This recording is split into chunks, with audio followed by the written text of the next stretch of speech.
Hey you guys, welcome back to my YouTube channel. Today I'm going to be showing you guys how to make 3 different drinks that you can have prepped and ready to go throughout the week. That way, if you're somebody like me who wakes up in the morning and would just love to skip that step of making coffee or tea and just have a few extra minutes, or maybe you're someone that has to go to work every day and you're so tempted to stop by the coffee shop and spend money. I know that it's so easy and tempting to just want to go to the coffee shop and get your favorite drink, but why not just prep it ahead? That way you can save yourself some time and lots of money as well. I'm going to be making matcha latte and I'm going to make cold brew coffee. I'm going to show you guys how you can make that using either a French press or you can also use cheesecloth to strain the coffee grounds. And I'm also going to be making an herbal tea. So this is something you could have in the morning if maybe you like to skip out on the caffeine. I know for myself, I love some caffeine in the morning, but I'm going to make an herbal tea, something that I could go to at night, maybe for dinner. That would be a great option. So this is super duper simple. For the matcha latte, I have some just Japanese matcha powder, and I'm a huge matcha fan. And for those of you who don't know what matcha is, it's essentially also referred to as milk tea. So it's just ground green tea leaves into a powder. And this is a nutrition powerhouse. It's full of antioxidants and it fights free radicals. It has so many health benefits for you. Not only that, I personally find it to be delicious and refreshing. And it has a little bit of caffeine in it, not too much. So if you don't like maybe coffee per se, I think this would be a great drink alternative, though it is an acquired taste. Okay, so to one of my jars, I'm going to add in 4 teaspoons of matcha powder. And I have my water here on the kettle. We are going to use that to whisk it thoroughly to make sure that there's no clumps or anything like that before we add in our milk. Because that's like one of the worst things. Like, I love matcha, but one of the worst things is slurping it through a straw and getting like a big clump of just the matcha by itself. Doesn't taste very good. So we're going to add in 4 teaspoons there. In each of these jars, I'm using quart mason jars. So depending on how big of a drink you go for, this is going to make between 2 to 4 drinks. And they're all going to be iced, so I'm not doing any hot versions today. Now that we have our matcha in there, I'm actually going to, before I add in the water, set this aside.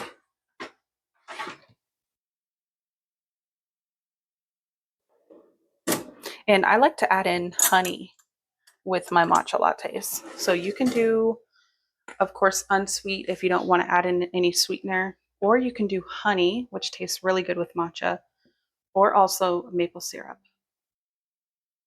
But really, any sweetener that dissolves well in beverages you can use. So the key here is I'm using the hot water to help incorporate the honey because it is, pretty thick, and it wouldn't incorporate that well with cold water. The hot water also helps the matcha powder to dissolve. So that way, like I said, you're not getting that clumpy, powdery matcha taste throughout your sips. All right, so 4 tablespoons of honey, and I'm just using a raw honey, but you can feel free to use whatever you have.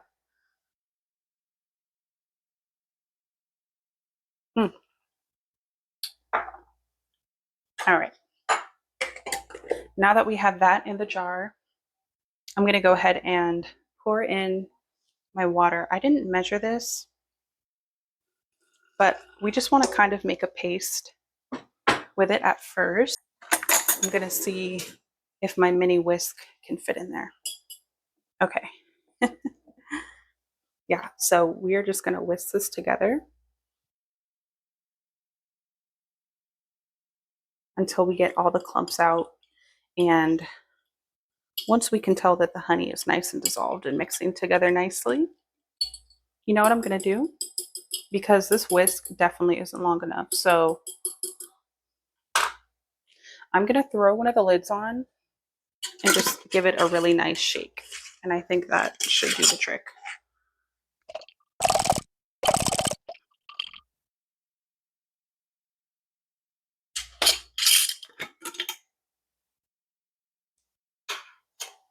Let me put the rest of the hot water in here because I really don't want those clumps in there.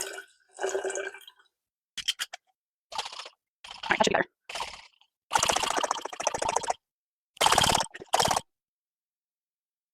Okay, that looks a lot better. And with matcha lattes, you can definitely get creative on what you add in. I was thinking about like a strawberry matcha latte would be really, really good, especially with the spring and summer. So you could definitely put in some strawberry preserves and shake that up to add some sweetness, maybe add a little bit less honey. I think that would be really good. You can also add cinnamon. You could add vanilla extract to give it like a vanilla flair. Now that we have that mixed up, I'm going to go ahead and grab some milk. I'm just using whole dairy milk. It is grass fed, if that matters. And I'm just going to go ahead, fill this all the way up. So you can see we got, yeah, pretty much all of our clumps out, which is good. We don't want a clumpy matcha latte. All right. One drink done for my matcha lovers out there. I know I'm definitely going to enjoy this. That's beautiful. It's got a nice bubbly top. So that is done. That was so simple and easy to prepare. So when you're ready to drink this, you just get another glass, add some ice cubes in there, pour it over, give it a shake before you pour it over, and you have a delicious, ready to go matcha latte. Next, I'm going to go ahead and let's do our cold brew. So for this, you will need some either whole bean coffee or some coarsely ground coffee. And you can use finely ground coffee, but I will say you may have to strain the coffee more than once if you're using cheesecloth, but you definitely want to use medium to coarsely ground coffee if you're using a French press, because you don't want to get the ground stuck inside of the French press, because that can cause just a little bit of damage, or not necessarily cause damage, but I know that it says on the packaging, it said to just use coarse ground coffee. So that's what I'm going to use.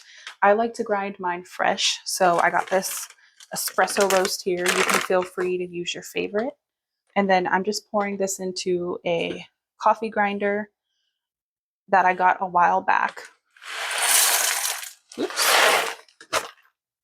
So to fill that 1 quart mason jar, I want 2 cups of coffee grounds. Do I want 2 cups? Correction, I want 1 cup. So I'm going to go ahead and grind this up, and then we will get this into our mason jar.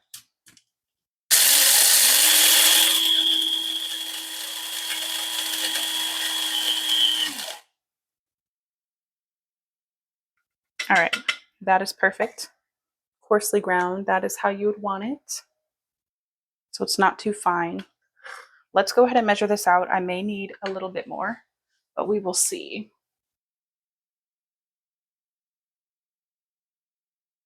And 1 cup of coffee grounds might seem like a lot, but the thing is with cold brew is you're doing a cold extraction. So we are going to leave this one in the fridge for between 12 to 24 hours. Looks like I do need a little bit more. And so during that 12 to 24 hours, it's going to be cold extracting, which essentially just means the water is going to be pulling the caffeine, the flavor, everything out of the coffee beans.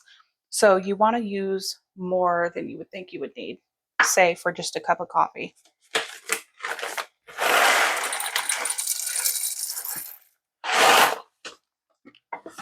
All right, that should be enough. Let's see.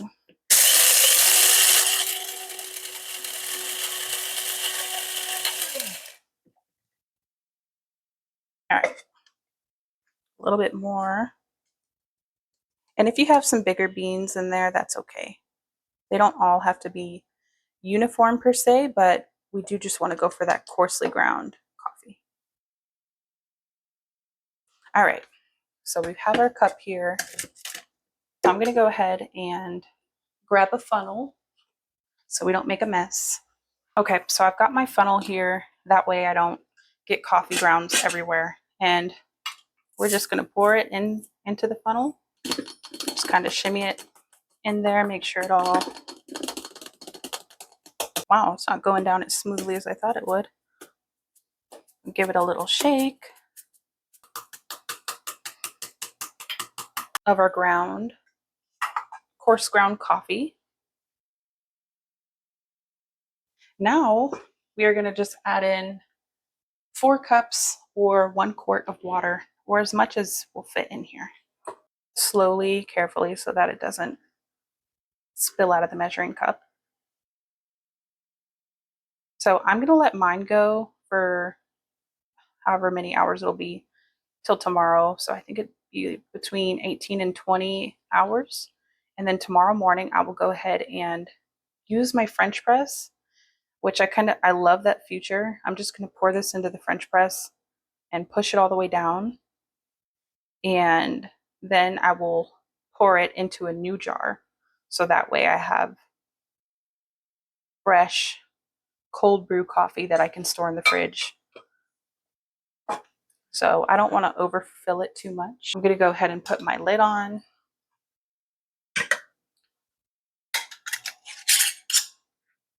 I am going to kind of swirl it in the jar so that way the coffee grounds go all the way down to the bottom and get mixed in. And that is that for now. Tomorrow we will come back to this and then we'll strain it and we will have cold brew for the week. All right, you guys. So it's been what? Maybe 5 minutes, less than 10 minutes, and we have 2 drinks prepped and ready to go. Let's move on to our last one. And so this is going to be our herbal tea. So this is essentially going to be the same process that's happening with the cold brew. So it's going to be a cold extraction. So same thing. All the herbs in here are just going to be essentially getting absorbed into the water. So all that flavor, the nutrition, or I guess the antioxidants, I should say, from the herbs. Let's see, I'm going to pour in my water first because I don't want my tea bag little strings to fall in there as well. So we're going to pour in our water.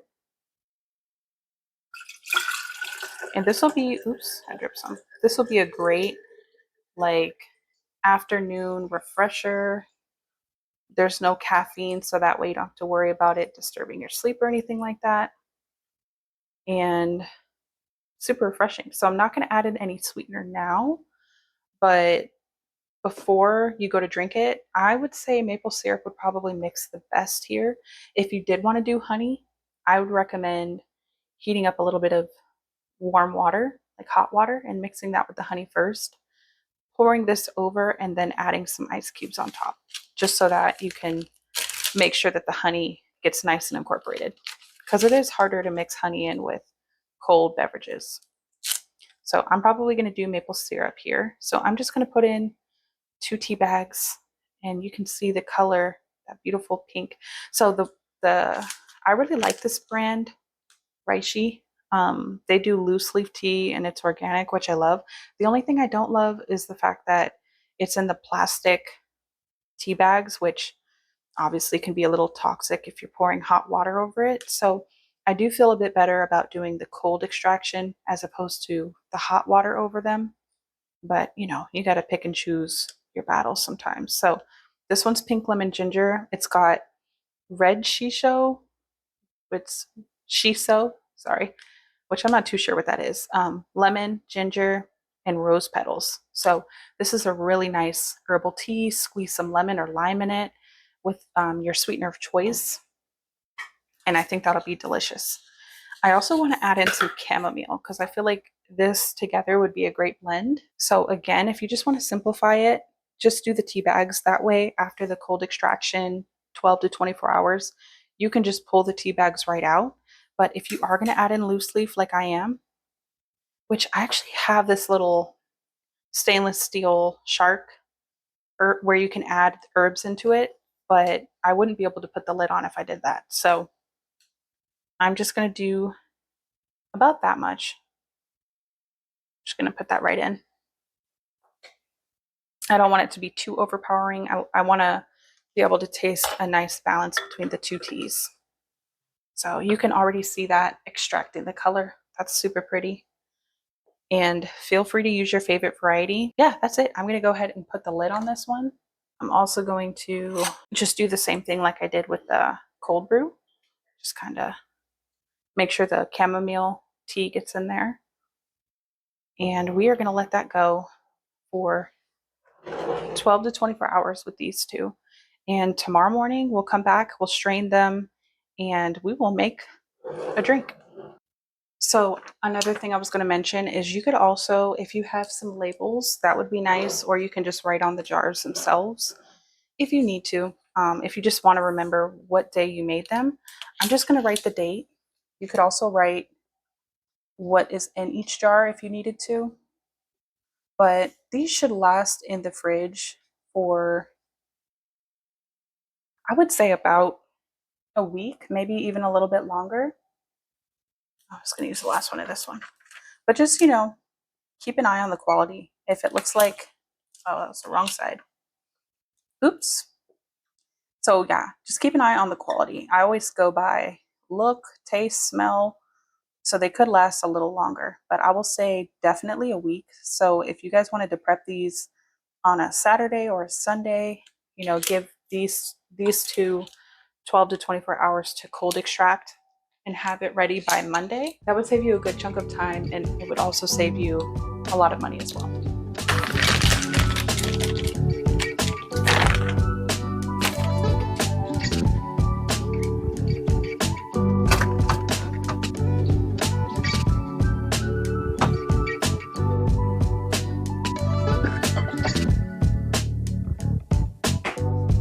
All right, you guys, so it is the next day and it's about 12 o'clock.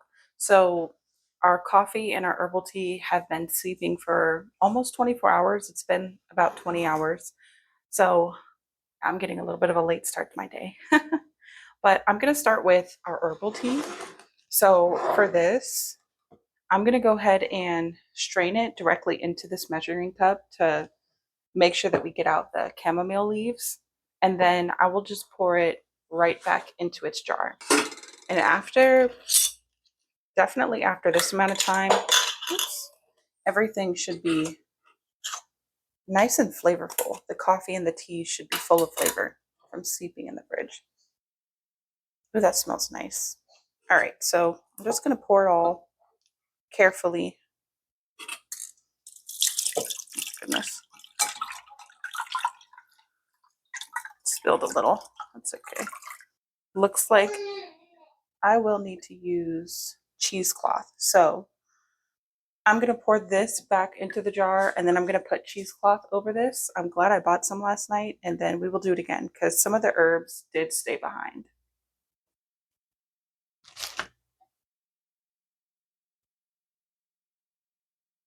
So I'm going to just gently pour it back into its jar. You can avoid this by just, if you guys do it like I did it, if you guys use loose leaf tea, then you can just use some cheesecloth. That'll definitely be better in your colander. That way you won't have to strain it more than once.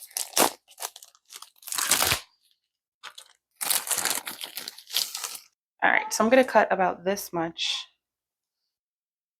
and then I'm going to fold it in half so that it's nice and just to make sure I get all of the herbs out. I'm going to pour it quickly so it doesn't spill from the sides.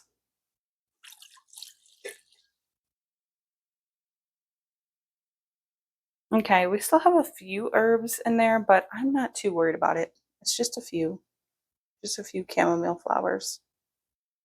If you're worried about it though, then, or not worried about it, but if you prefer not to have any leaves, then I would just strain it a couple of times through cheesecloth, maybe a little bit of a thicker cheesecloth. But I'm okay with this. So I'm going to rinse out this jar and then we'll pour it right back in.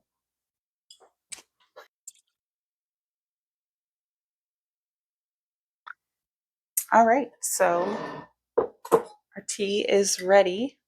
And like I said yesterday, I'm probably just going to add in whatever I want to add in when I'm making my drink. So whenever I go to make it, I'll probably add in some lemon, some lime, and then some maple syrup as well. But I think that'll be the perfect refresher drink for dinner time or for the afternoon. I think that would be perfect. All right, let's go ahead and do our cold brew. I definitely need a glass of this right now. So we will start with, or we will end with that. So I have my French press here. It's completely just emptied. There's a little bit of water in it.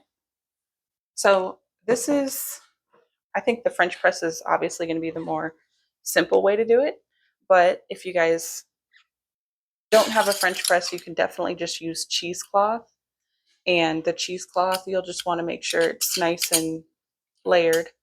And you may have to do it a couple times just to get all the grounds out. But that is an option as well. So I'm going to carefully take this lid off. It's kind of vacuum sealed on. And then I have a completely new jar for this one. So I'm going to put it through the French press and then I'm just going to pour it directly into its new jar. So again with this, I'm just going to pour it quickly so it doesn't spill. There we go. And with this coffee, I usually steep mine for like 10 hours or overnight. So I'm probably going to add in a little bit of water just to dilute it so that it's not too strong. But I'm going to taste it a little bit beforehand. But definitely if you're going to steep it for 24 hours, expect for the final result to be pretty strong.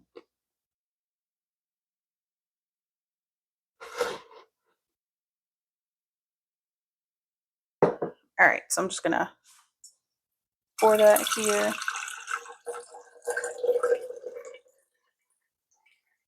Super deep and dark, rich color. So that's good.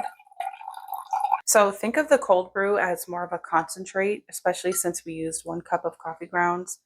And if you guys have it steeping for around 24 hours, you may want to dilute it a little bit because the caffeine content is going to be quite powerful. I mean, I know we love a good caffeine boost, but it might be super strong. So I'm going to add probably just fill it up the rest of the way with water because I know this is going to be really strong.